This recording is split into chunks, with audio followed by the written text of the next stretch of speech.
नमस्कार, मैं हूं विष्णु शर्मा और आपको हम लोग बता रहे हैं अमिताभ बच्चन की 75वें बर्थडे पे 75 अनसुनी दिलचस्प कहानियां। इन 75 कहानियों में अब तक आप हमारे 6 पार्ट देख चुके हैं। 7वां पार्ट है। मैं 7वें पार्ट में लेके आया हूं अमिताभ के वो जिंदगी के 5 ऐसे हादसे जिन्हें अमिताभ बच्चन या ऐसे विवाद जिन्हें अमिताभ बच्चन भूलना नहीं चाहेंगे, कभी वो भूल नहीं पाते।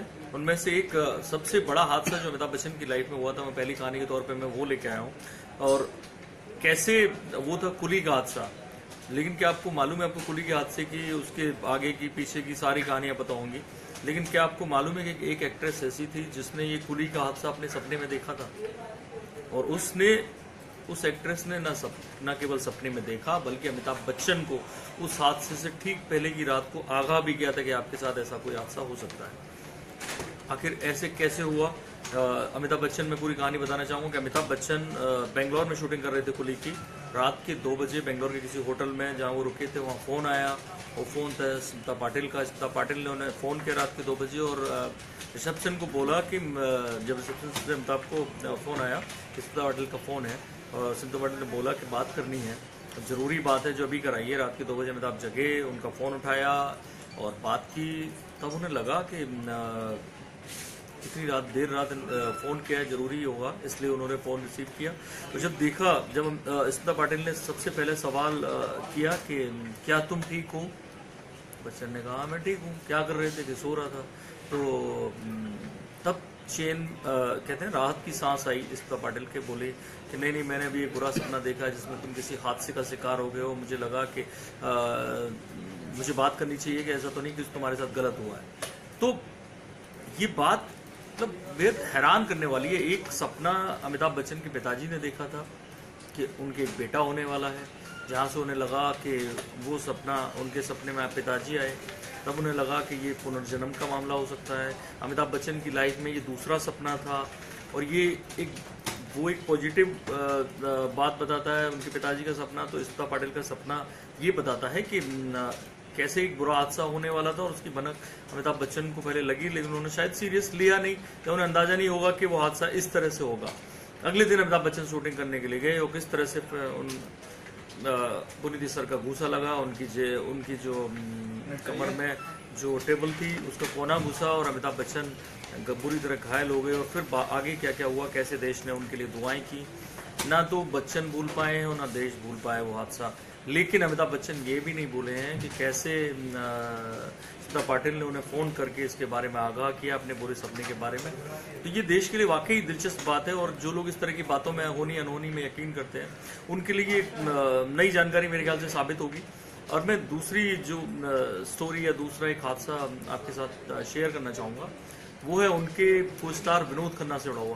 दरअसल विनोद खन्ना अमिताभ के लिए वैसे ही थे जैसे उनके बाकी को स्टार होते थे। शत्रुघ्न सिन्हा जो एक तरह से राइवल भी थे अमिताभ बच्चन के, और उनकी फिल्मों में काम करना भी उनके लिए मजबूरी थी, और वो अमिताभ के डायरेक्ट राइवल थे एक तरह से। और वो डिमांड करते थे कि नहीं, मेरा रोल ऐसा होना चाहिए, अमिताभ से कम नहीं होना चाहिए, मेरे पैसे अमिताभ से कम नहीं होने चाहिए। विनोद खन्ना भी उनमें शामिल थे। कई फिल्मों में अमिताभ बच्चन से ज़्यादा पैसे लिए विनोद खन्ना ने। और देखा जाए तो विनोद खन्ना अमिताभ से किसी मामले में कम भी नहीं थे, और अगर वो गए नहीं होते ओशो के आश्रम तो शायद अमिताभ को बड़ी टक्कर दे रहे होते। तो मैं जो हादसा बताने जा रहा हूँ वो मुकद्दर का सिकंदर के सेट पर हुआ, जहाँ दोनों लोग शूटिंग कर रहे थे। किसी बात को लेकर अमिताभ बच्चन को एक गिलास फेंक के मारना था विनोद खन्ना की तरफ, और लेकिन वो अमिताभ का ध्यान हट गया और वो गिलास जो है सीधा विनोद खन्ना के माथे पे जाके लगा और खून बहने लगा। शूटिंग में एकदम हाहाकार जैसा मच गया, हॉस्पिटल ले जाया गया। उस वक्त बच्चन का सबसे ज़्यादा बुरा हाल था क्योंकि हादसा उनके हाथों से हुआ। वो समझ नहीं पा रहे थे कि ऐसा कैसे हो गया, इसका बुरा मैसेज जाएगा। हालांकि विनोद खन्ना के 6 टाँके लगे और जब तक घाव ठीक नहीं हुए उन्होंने शूटिंग में हिस्सा नहीं लिया। तो लेकिन बच्चन उस हादसे को जनरली भूल नहीं पाए, और क्योंकि ऐसे किसी पे अटैक करना, उसका गलत मैसेज जाना स्वाभाविक था। मैं एक तीसरा जो एक हादसा या विवाद आपके साथ शेयर करना चाहता हूँ बच्चन के साथ जो हुआ। बच्चन पे एक एक्ट्रेस ने, अमिताभ बच्चन पे एक एक्ट्रेस ने जो मिस इंडिया भी रह चुकी थी, आरोप लगाया कि बच्चन ने उसके साथ सेक्सुअल हरासमेंट किया। ये बात बहुत ज़्यादा पुरानी नहीं है, 7-8 साल पहले की बात है। सयाली भगत है उनका नाम। सयाली भगत ने साजिद खान शाइनी आहूजा हालांकि खुद अब सेक्सुअल हरासमेंट के आरोप में फंस चुके हैं नौकरानी के साथ। साजिद खान, शाइनी आहूजा और अमिताभ बच्चन, तीनों का नाम लिया। जब ये नाम लिया तो बच्चन के एकदम फ्यूज जैसे उड़ गए। वो तुरंत उन्होंने क्या किया कि उसके जवाब में उन्होंने पुलिस कंप्लेंट की कि इस मामले की जांच की जाए, ये मेरी छवि खराब करने की साजिश हो रही है। तो जब ये सब हुआ तो सयाली भगत को जब पता चला कि ऐसा इस कदर रिएक्शन हुआ है, और अच्छा सयाली भगत को का ये कहना था, उन्होंने तुरंत मीडिया में सफाई दी और जाके अमिताभ बच्चन को ईमेल किए कि नहीं ये सब मैंने नहीं किया है, मैंने ऐसे कोई आरोप नहीं लगाए हैं, मेरे नाम से किसी ने स्टेटमेंट जारी किया है, मैं साइबर क्राइम की शिकार हो गई हूँ। उन्होंने कहा कि मैं साइबर क्राइम की शिकार हो गई हूँ। और तब उनके कहने पर अमिताभ बच्चन ने पुलिस में दोबारा कंप्लेंट एक फाइल की और कहा कि इसमें कोई तीसरा इन्वॉल्व है जो सयाली का इस्तेमाल करके मुझे बदनाम करना चाहता है, मुझे फंसाना चाहता है, जो भी था। लेकिन ये ऐसा वाकया था जिसमें बच्चन के लिए हैरत अंगेज था कि उन पे ये इस तरह के आरोप पहली बार जिंदगी में लगे थे, वो भी कोई नई लड़की और वो भी इस उम्र में आके। तो ये एक बच्चन के फैंस के लिए मेरे ख्याल से एक तथ्य थोड़ा सा हैरत अंगेज होगा, सयाली भगत के आरोपों से जुड़ा हुआ। चौथा जो बड़ा मामला था, अमिताभ बच्चन के एक को स्टार थे, वो राजेश खन्ना से जुड़ा हुआ है। राजेश खन्ना और अमिताभ बच्चन की जो केमिस्ट्री थी, जो आनंद में लोगों ने देखी, हकीकत में वो बिल्कुल अलग थी। हकीकत में क्या था कि राजेश खन्ना को लगातार एक खतरा महसूस हो रहा था, नया लड़का आ रहा है, और लोग उसकी तारीफ करने लगे थे। और ऋषिकेश मुखर्जी का वो चहेता बन गया था, और जया बच्चन भी ऋषिकेश मुखर्जी की चहेती बन गई थी। हालत ये थी कि आनंद के बाद जब बावर्ची में लीड रोल में आए आपके राजेश खन्ना काका और जया बच्चन, जया भादुड़ी जब आई तो दोनों लीड रोल कर रहे थे। अमिताभ उनके सेट पे जाते थे, बावर्ची के सेट पे जया से मिलने या जया को ले जाने के लिए, ले जाने के लिए। तो उस वक्त राजेश खन्ना को ये पसंद नहीं आता था। मैं ये बता दूं कि अमिताभ बच्चन भी बावर्ची फिल्म से जुड़े हुए थे। बावर्ची फिल्म में अमिताभ का भी रोल था, लेकिन नरेटर का रोल था। वो फिल्म के शुरू में आते हैं, और आते नहीं है बल्कि दिखते नहीं है, उनकी आवाज़ आती है नरेटर के तौर पे, और वो फिल्म के कलाकारों को, फिल्म के सेटअप को एक्सप्लेन करती है, उनके बारे में नरेट करती है। तो ऋषिकेश मुखर्जी की फिल्म थी और लगातार बच्चन वहाँ जाते थे। राजेश खन्ना को पसंद नहीं आता था। एक दिन ऐसा वाकया हुआ कि जब सेट पे थे राजेश खन्ना और जया, उस वक्त अमिताभ बच्चन पहुंच रहे होते हैं, दूर से ही देख के राजेश खन्ना कुछ ऐसा कमेंट करते हैं कि आ गया ... कुछ ना कुछ उनके बारे में उल्टा बोल के, जो किसी तरह जया बच्चन को सुनाई दे जाता है। और उसके बाद जया बच्चन जोर से बोलते हैं कि आज जो लोग अमिताभ को डाउन कर रहे हैं, आज जो डाउन प्ले कर रहे हैं, एक दिन उन लोगों को एक दिन एहसास होगा जब वो इतना बड़ा स्टार बनेगा, इतना बड़ा स्टार होगा कि उसके सामने सारे स्टार्स की चमक फीकी पड़ जाएगी।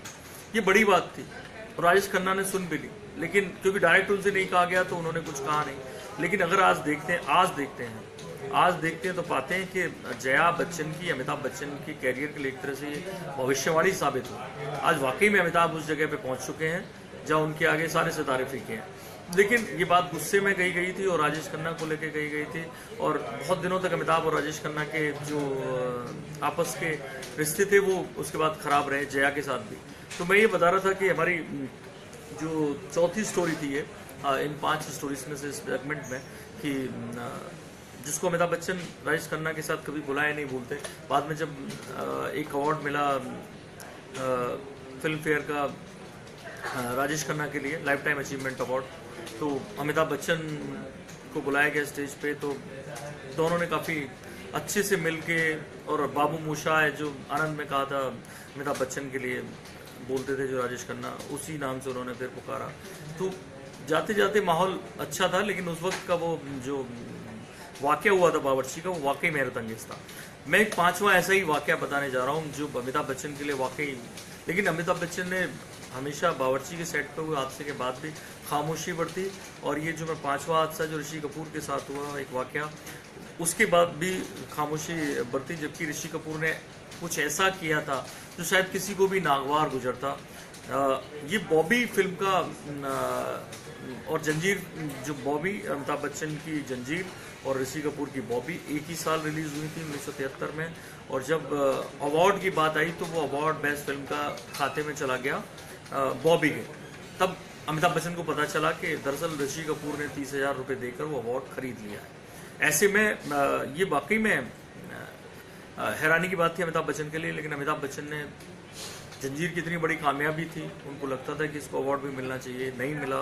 तो इसको लेकर जो अमिताभ बच्चन को पता चला ऋषि कपूर से, वो नाराज हुए। लेकिन उनसे ज्यादा ऋषि कपूर उनसे नाराज रहने लगे उसके बाद से ऋषि कपूर को लगातार ये लगता था, क्योंकि ऋषि कपूर ने सारी बातें ऑटोबायोग्राफी में अपनी में शेयर की, खुल्लम खुल्ला तरीके से उन्होंने माना है कि मैंने बॉबी के लिए किसी के बहकावे में आके, मैं 22 साल का लड़का था, अवार्ड खरीदने के लिए 30,000 रुपए दे दिए। तब उन्हें आज वो उसको रिग्रेट करते हैं, उस बात को भी रिग्रेट करते हैं कि उन्होंने अमिताभ बच्चन को गलत समझा। वो अमिताभ बच्चन को समझते थे कि अमिताभ बच्चन अपनी बायोग्राफी में लिखा है कि हमेशा जो अपनी फिल्म का क्रेडिट देते थे वो या तो राइटर को देते थे, या डायरेक्टर को देते थे, या म्यूजिशियन को देते थे, लेकिन कभी भी अपने को स्टार को नहीं देते थे, जो उनके लेवल का कलाकार कोई जो दूसरे सेक्टर के रोल में रहता था, सहायक अभिनेता के रोल में, वो उसको कभी उन्होंने क्रेडिट नहीं दिया। चाहे वो शशि कपूर हो, चाहे वो ऋषि कपूर हो, विनोद खन्ना हो, शत्रुघ्न सिन्हा हो। ये ऋषि कपूर का कहना था कि वो ऐसा कभी नहीं करते थे। लेकिन उनकी ये धारणा बदली अमर अकबर एंथोनी में अमिताभ बच्चन के साथ काम करके उन्हें लगा पहली बार कि वो जैसा अमिताभ को समझते थे वो वैसे है नहीं। ये बात ऋषि कपूर ने अपनी बायोग्राफी में, ऑटोबायोग्राफी में खुल्लम खुल्ला में खुल के लिखी है। लेकिन फिर भी हो सकता है बायोग्राफी में आने के बाद बच्चन इसे भूल गए हों, ऋषि कपूर के रिग्रेट करने के बाद भूल गए हों तभी, और उसके बाद। लेकिन ऋषि कपूर और दोनों खानदानों के बीच में जब रिश्ता हुआ, श्वेता बच्चन की शादी ऋषि कपूर की बहन के लड़के निखिल नंदा से हुई, तो वो नेचुरली था उनका कि दोनों का करीब आ जाना। आज हो सकता है इस बात को वो भूल गए हों, लेकिन ये वाकई में 5 हादसे ऐसे हैं, अमिताभ क्या, अमिताभ के परिवार वाले क्या, और शायद उनके फैंस भी कभी भूलते नहीं है जो जबरा फैन है। तो ये 5 कहानियाँ थी, और ये हमारा 7वां पार्ट था इन दिलचस्प कहानियों का। आपको पसंद आई होंगी, आप कमेंट करिए अगर आपको पसंद आई हो। और इस